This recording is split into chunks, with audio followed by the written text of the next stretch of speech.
Hi there. In this lecture, we're going to be discussing Bodhisattvas. Now, in the past couple of lectures, I've mentioned or made mention of Bodhisattvas. They're a little different than what a full Buddha is. So when I'm talking about Bodhisattvas and I'm referencing them to Buddhism, it's a little bit different from what a Buddha actually is. It's just a slighter, lesser category than the Buddha. So what are Bodhisattvas? Bodhisattvas are people who are on the path to Buddhahood. And in order to do that, they have to master these different perfections in order to fully attain enlightenment. Now, as they're going on through this journey, they are trying to, and they have a strong sense of empathy and compassion for others. So that in the process of becoming Buddhas themselves, they have compassion for others who have not reached that level, who have not yet become aware of the truth. And as a result of that compassion, they are also trying to deliver others from that suffering. So it's a way of kind of having so much compassion for others around them that they are almost sacrificing themselves to a certain degree and having to continue to be reborn in the next life and the life after that in order to share and continue to share the message of the Dharma. And it's once they can finally fully release themselves and have a full understanding of all these perfections when they can eventually reach Buddhahood. So this great journey of becoming a bodhisattva begins by hearing the Dharma of the Buddha. And then they take practice of the 6 perfections. And these 6 perfections, as we mentioned in a previous lecture, are giving, morality, patience, vigor, meditation, and wisdom. Now, in an attempt to pursue the 6 perfections from one to the next, these are meant to be done not only perfectly, but in doing so, in order to be done perfectly, they have to be done selflessly. That way, they're not really doing them for themselves and for their own benefit in order to attain Buddhahood, but for the benefit of all living beings. So this is why it's so hard to actually make that step from a bodhisattva to full Buddhahood, because there's so much compassion, there's so much suffering in the world that because they are sympathetic for the rest of the world, they are trying to better everyone, and their compassion for others is keeping them in this cycle of life, death, and rebirth. So it's a complicated process. The first of these perfections is that of giving, otherwise known as dana. Now, giving can take place in a number of different forms. The first is through material things, through time, the time that you give to people, instruction about the Dharma, as well as one's life for the sake of others in need. And for this, like we said before, for this giving to be perfect or considered a perfection, it should be done and be practiced selflessly, based on a greater understanding of insight into the non-dual self between others and yourself, so that there is no difference. So even if you are giving, you're not really giving of yourself. You're just there is no possession. That there's only knowledge that should be shared, or materials that should be shared. And that's not something that's I'm giving from me to you or from you to me. It's from one creature to all creation. That's how this type of giving should be understood. And then when one person has transcended this perceived separation between oneself and another person, then that giving becomes the action where oneself and the others are united in a pure act of giving and receiving. So that pure act becomes one of selflessness for all creation.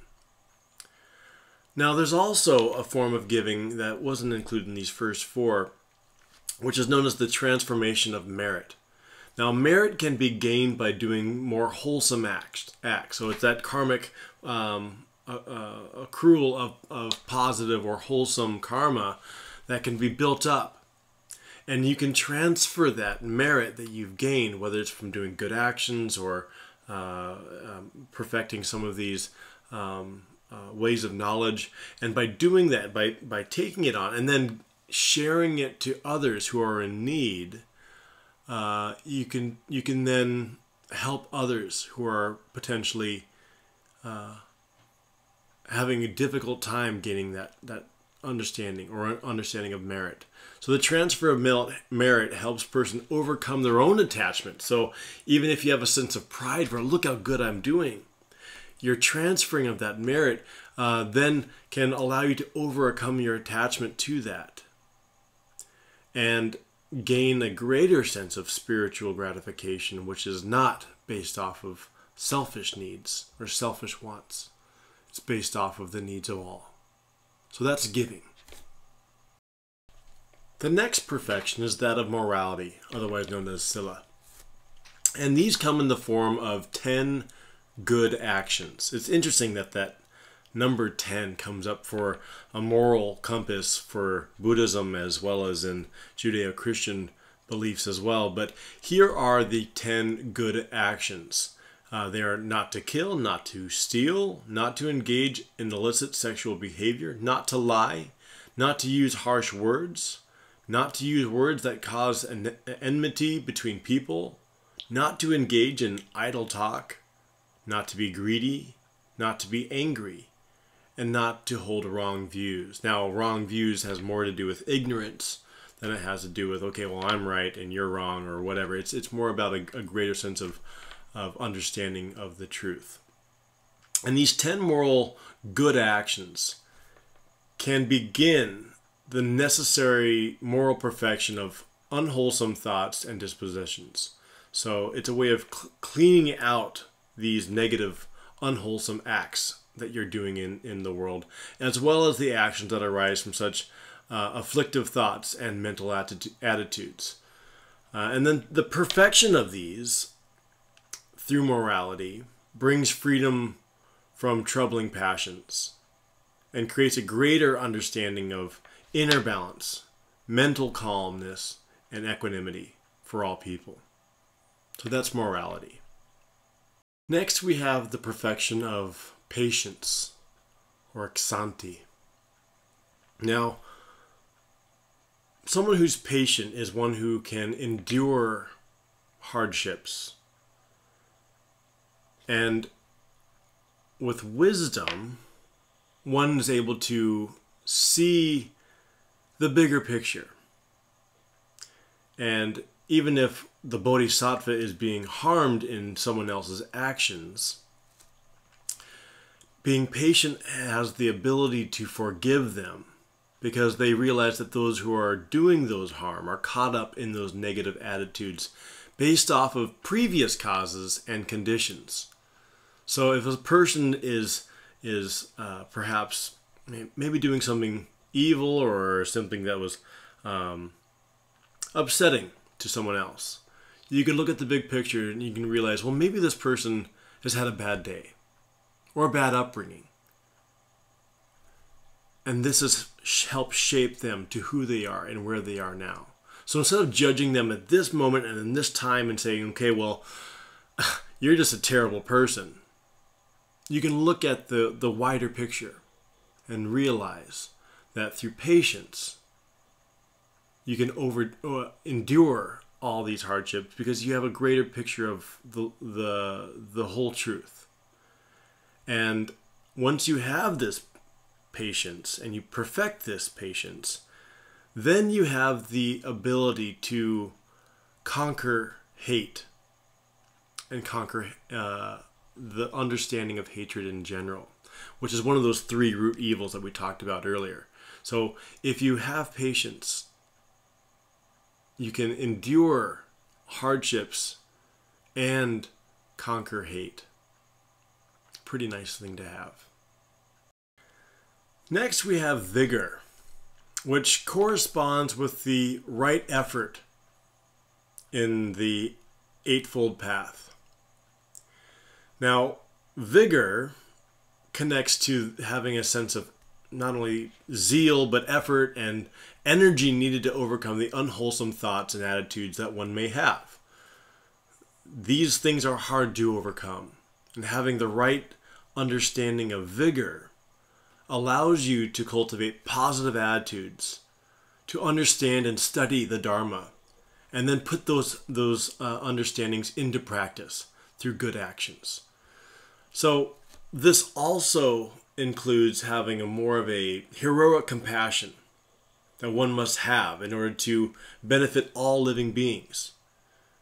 If you're trying to provide a positive outlook for all of creation, it takes quite a bit of energy.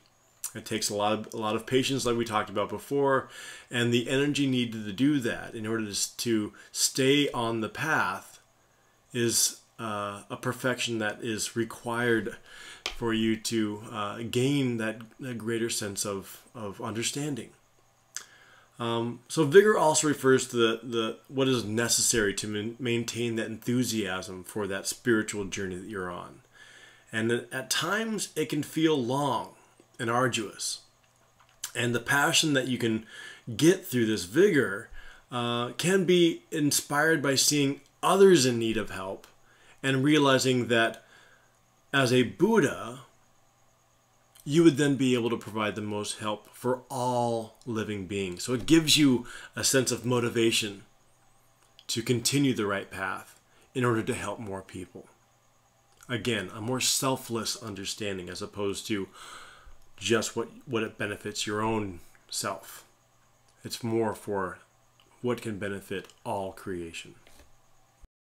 The next perfection is that of meditation. And meditation is quite a popular understanding, particularly these days, which has found roots in not only religious and spiritual circles around the globe, but also in just everyday practice for gaining a greater sense of understanding, mental calmness, and maybe a sense of spiritual enlightenment. But this is not necessarily what we're talking about here. It's another type of perfection that finds its way in 3 different types. And this meditation corresponds with that Eight Noble Truth of right concentration. So the perfection of these forms can be used to cultivate the experience of emptiness. And they come in 3 types, like I mentioned before. The first one is the meditation on emptiness itself. The next one's on meditation on signlessness. And then finally is the meditation on wishlessness. We'll talk about each one of those. So the idea of meditating on emptiness itself is used to realize the lack of independent selfhood of the things one ordinarily perceives. So again, what we talked about in the previous lecture of talking about how we are empty of identity, that we are one with everything, and that your individual understanding of yourself is just an illusion. So that one's probably the most difficult one to really grasp. But once you get that, then you can move on to the meditation on signlessness. Now signlessness, it's a hard one to say, is the transcendence of the signs and characteristics that distinguish between one's mind and the objects of experience. So between the subject and the object. This is why a lot of times when meditation's being used, they'll use an object to look at, maybe a candle or a flame, and you become one with that flame. You feel the flickering of that flame, and you become one with it. This is that understanding when you're mastering or recognizing the lack of separation between that subject and the object, who you are with that thing, and you realize that it is indeed one, or it is selfless, or it is empty. After this, you move on to the meditation of wishlessness.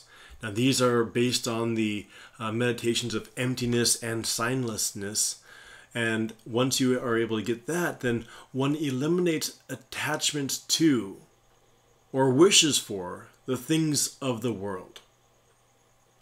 So in order for a bodhisattva to free themselves of any wish of liberation from the world, then they are... So it's almost like if the more you are trying to gain Buddhahood, the harder it is to get it. You have to remove yourself from that, even the wish of becoming a Buddha, in order to become a Buddha. Kind of counterintuitive, right? But it's that attachment or that longing for something that is actually the problem. And what one needs to do is just let go and realize that you are already a Buddha. And you just need to remove yourself from the attachment to that, or remove your attachment to all things, all concepts, all understandings. And when you do that, you gain enlightenment. So in order for the Bodhisattva on their way, they also realize that there are others who are in need of help and are also in that stage of ignorance. And so you need to bring them along the journey as well, to open their minds and realize the truth of reality. That's the hard part of being a bodhisattva, is trying to release yourself, but in doing so you become compassionate for others, and when you become compassionate for others, you see them suffering as well. It's like when you stick your hand into an oven. You don't have compassion for your hand. You just automatically feel that suffering that those other people have, because you realize that you are indeed one with them, and you want that suffering to stop. You don't want to feel that burning anymore, because they are suffering just as much as you are suffering, because in reality you are just one. And finally, the last perfection is that of wisdom. Now, wisdom is the door to awakening and eventual Buddhahood. And in order to experience wisdom, you are able to penetrate the empty, the signless, and the wishless nature of reality with such power that one finds greater freedom and peace. This is true enlightenment at this point, because you realize that all are one and all are free. Now, wisdom is often personified as a goddess, referred to as the mother of all Buddhas, who are those who give birth to all the qualities of the enlightened character. So wisdom brings about this quality of Buddhahood and understanding in the world.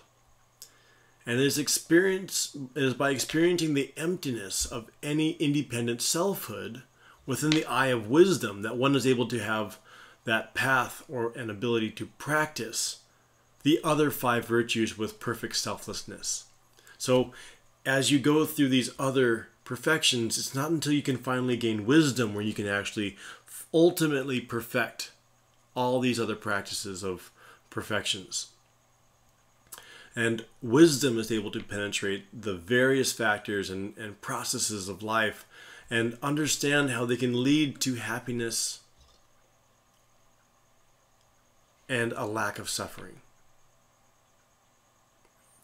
Now, insight to emptiness is such a powerful antidote to suffering that it often overwhelms and overturns ignorance and the attitudes that lead to those negative thoughts, those feelings, those words and behaviors.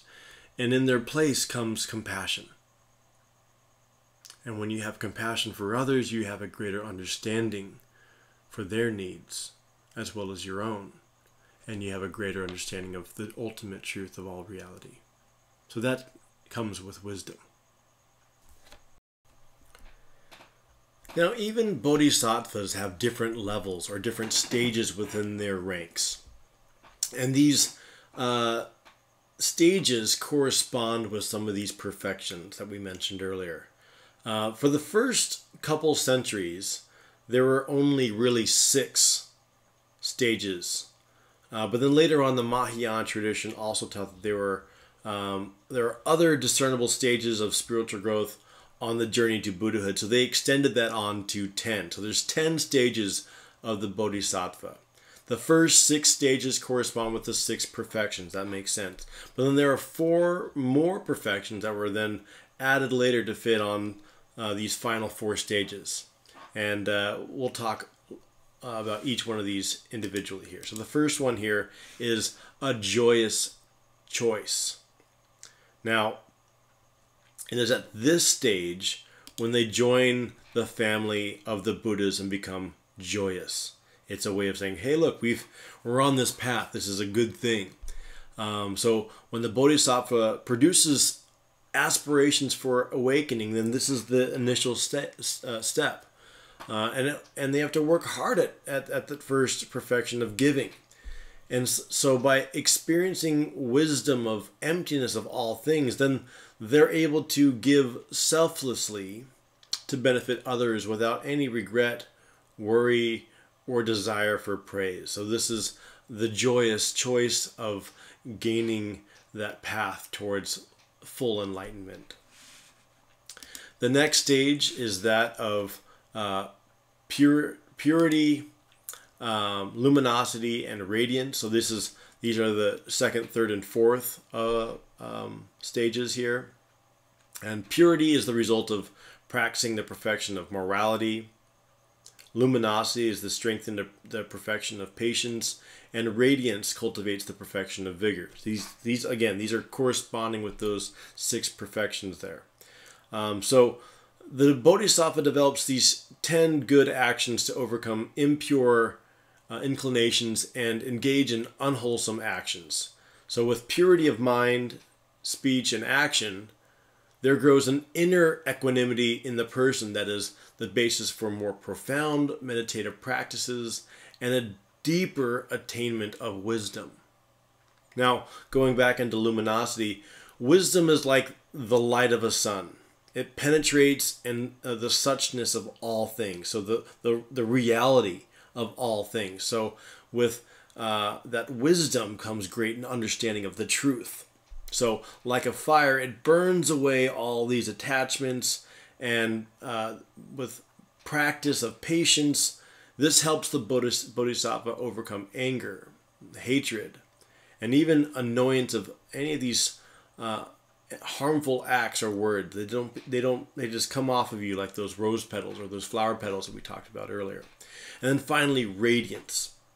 So with the removal of obstructions to spiritual life, the Bodhisattva becomes even more radiant. People can notice that in their very being, in their bodies. They become a kind of an essence that's something that people are drawn to, or they can notice in their, if you want to call it an aura about them or whatever. So with this new vigor, the Bodhisattva pursues the Eightfold Path with even greater effort, and they have a renewed sense of passion for what they're going for. We now move into the 5th and 6th stages, which correspond with the 5th and 6th perfections. So the first one is difficult to conquer, and it's a way of cultivating a perfection of these meditations, because again, it's tied into that understanding of meditation, so that one is not susceptible to any inner tendencies towards distraction as well as temptations of trials. So you're removing yourself from all these temptations in one's life, and out of compassion for others, the Bodhisattva learns about culture, the arts, science, and medicine to help other sentient beings in their path and in their lives. And then you get to that one that corresponds to wisdom, which is more face-to-face. It translates as face-to-face. And one gains insight into the empty, signless, and wishless nature of things. And this is that perfection of wisdom. And this is and in doing so, you're being brought face to face with reality.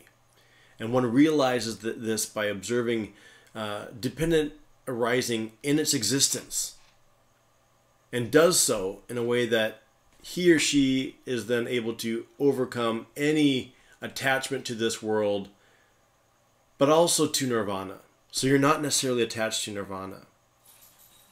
So in the process, one is able to choose to be reborn for the sake of the world.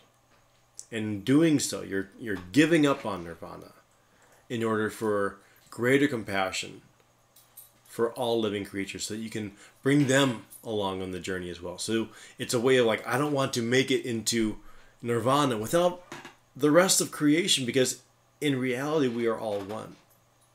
So why would I want to finally escape from this reality without helping out everyone else? So that ultimate compassion is kind of keeping people back, because they want to bring everyone else along.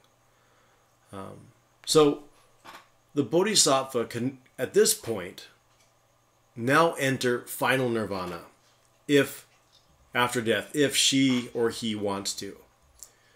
But because of the detachment to nirvana and compassion and aspiration to attain awakening for the benefit of all living beings, the Bodhisattva often decides to continue being reborn into this world.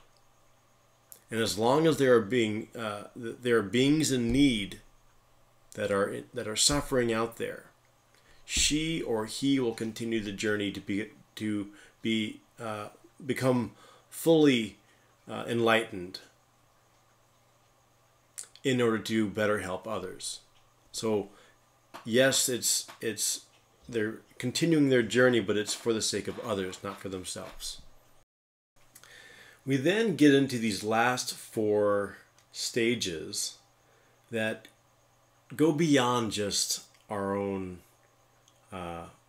human capacities. So we're moving into more of a celestial realm understanding here. And in doing so, and going in through these last 4 stages, you gain various skills, and we'll talk about them as we go through it. So the number 7 here, I guess I was going to say the first one, but number 7 here is going far. This helps others gain enlightenment. So going far, aratship, to help others, or bodhisattva, or that monk nature, or of gaining enlightenment, and helping others as well. And the skillful means that you gain is the ability to adapt his or her teachings of the Dharma to the needs of the different people you come in contact with. So you're able to change the message in order to reach the hearts and the minds of people from other contexts and other places that may not fully understand what you're talking about. You know, one interesting way of talking about this, and I've heard a couple people use this example, is to say that, you know, even Jesus was a type of bodhisattva who was teaching the path to enlightenment as a way of kind of reaching the people in a specific time and a specific place, which then carried on much further on beyond that, but nevertheless was still teaching that path of selflessness and understanding of the world through that way. So in doing so, you're developing skills in knowing the minds and hearts of others. And in doing so, you can then skillfully practice all the perfections in each movement in order to benefit others in your process. So to cultivate all the wisdom and skillful means in this process, it's no longer necessary to be reborn as a human life. You can be reborn into this celestial realm and continue that through that entity. Moving on to the 8th level is the immovable stage. Now this is beyond any false or inadequate conceptualization of the world. And at this point, the practice now becomes more of an effortless and is a stronger commitment to the journey. And in doing so, it becomes irreversible. So you're pretty much destined to gain enlightenment at this stage. And the skills that you can gain are a little bit more advanced. So now that you can manifest in various emanations, different bodies throughout the universe in order to instruct the Dharma to all forms of life. And again, you must be a celestial being rather than a human being, because no human could gain such an ability. And then finally we get into the stage of good insight.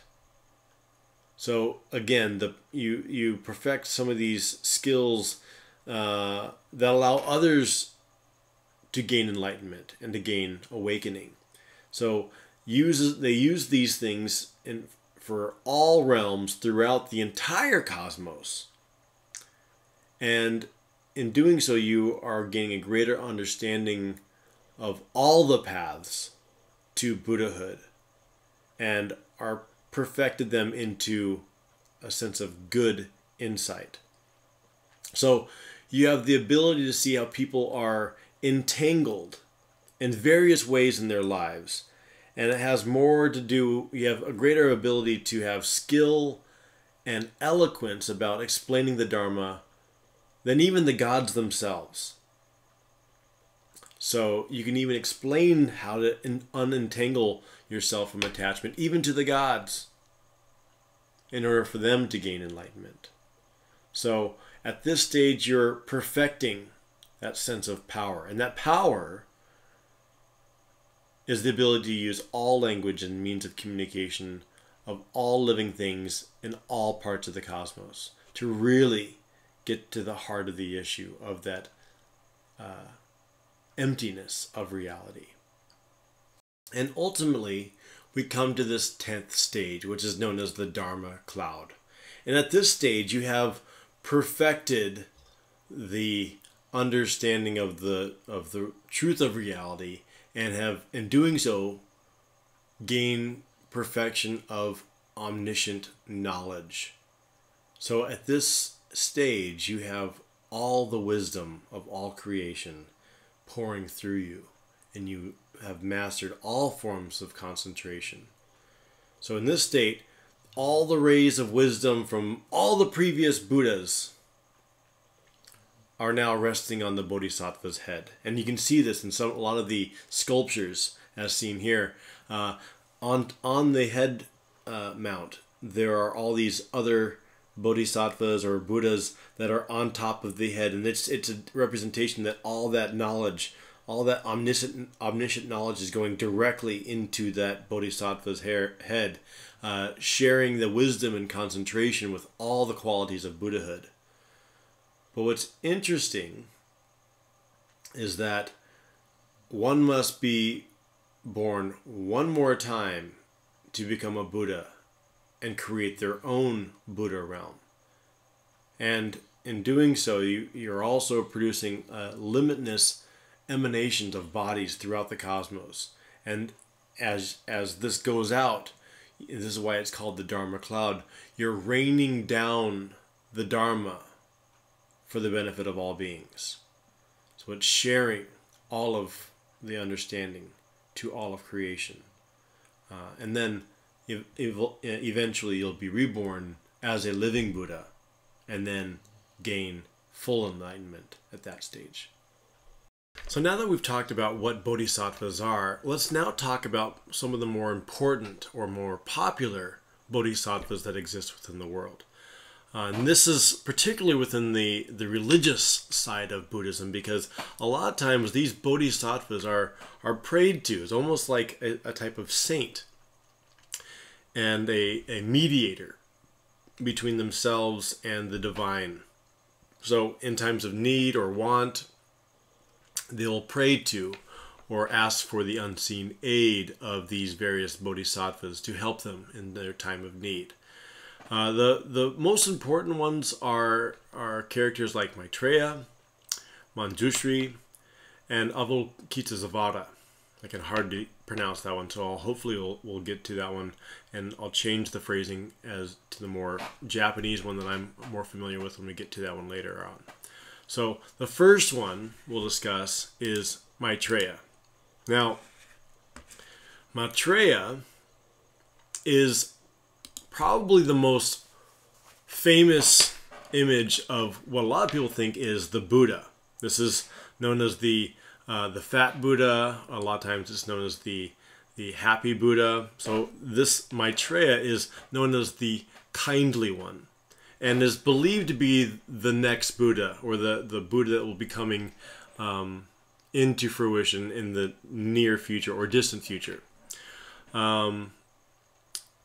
Now, in the meantime, Maitreya uses his powers and skillful means to respond to the needs of all living beings, especially those expressed in prayers by worship.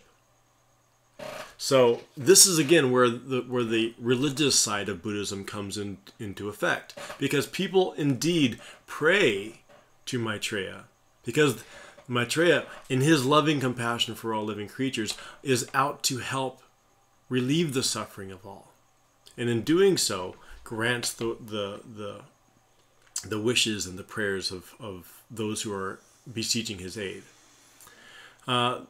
There's one monk, and this is where we start getting this image. It's a Chinese monk, a Zen monk, named Budai. Now, it's different than Buddha. It's Budai, and this is that happy, rather portly monk who was known to have given presents to children from his bag he carried with him. Kind of interesting, right? You get that same type of image of a portly, happy man who gives presents to young children as he goes around from village to village. And it said that after he died, this monk, the legend was that he was an emanation of the body of Maitreya. So this was that Buddha who was coming in the distant future into fruition. So as this Zen monk, Budai, he came into that form. And in the West, he's known as the laughing Buddha or the fat Buddha. You see a lot of times that Buddha at restaurants and lots of other places as well, even in cars quite a bit. So this is what some people say, well, why is the Buddha always looking so different? So in some places you see him as this really fat person, sometimes he's really skinny with skin and bones. Well, there are two different beings. This is Budai, and then the other one is the Buddha. So Bodhisattva is Budai. This is to clarify that, and that's a form of Maitreya. Next we have Manjusri, known as Sweet Glory. Pretty badass nickname if it were me. So he's often appeared in dreams and in visions and protects Buddhists in times of great need with his great power. And his great power is that of wisdom. And the wisdom allows him to be, again, has another pretty cool nickname of the Prince of the Dharma. And he's known for his great wisdom to destroy ignorance and awaken knowledge. So this is a way of gaining a greater understanding of the world. Maybe even if you're having a test or a quiz that's coming up, you would maybe look for the aid of Manjusri. And the last bodhisattva I'd like to discuss is Avalokitesvara. And Avalokitesvara is known as the Lord who looks down. And by looking down, this bodhisattva looks down with love and compassion and is ready to respond to the needs of living beings. And this love and compassion is expressed in limitless form. So a lot of times, a lot of people will also pray to this bodhisattva in times of need. And I'll start off talking about Japan, and we'll move our way up. So in Japan, Avalokitesvara is known as Kannon, or the Kannon Buddha, or Kannon Bodhisattva. And you can see in this image here, this is taken in Nagasaki, Japan. There's a huge statue of Kannon Buddha looking down and watching over children. And so this Bodhisattva is known for watching over children, watching over mothers who are expecting children. It's also a very strong maritime Bodhisattva or deity, if you want to call it a deity at that point, because a lot of fishermen will pray to the Bodhisattva Kannon in order to have a successful and safe journey. And also women who are about to have children will pray to Kannon for a healthy birth process.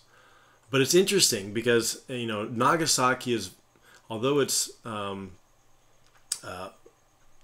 obviously in Japan, Nagasaki itself is also a very strong Catholic community.